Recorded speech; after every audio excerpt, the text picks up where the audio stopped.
করে টোটাল 14 জনকে নিয়ে হচ্ছে যাচ্ছি সাগর পাড়ে। দোয়া কইলেন যেন সামনে যেন আল্লাহ সামর্থ্য দেয় 14 জনের জায়গায় 1400 মানুষ নিয়ে যেতে পারি ইনশাআল্লাহ।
ক্ষত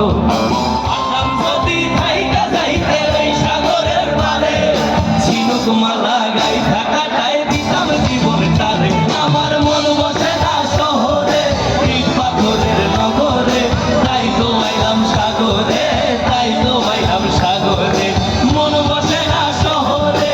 ইট পাথরের নগরে তাই তো আইলাম সাগরে তাই তো আইলাম সাগরে মন বসে না শহরে পাথরের নগরে তাই তো আইলাম সাগরে তাই তো আইলাম সাগরে মন বসে না শহরে পাথরের নগরে তাই তো আইলাম সাগরে তাই তো আইলাম সাগরে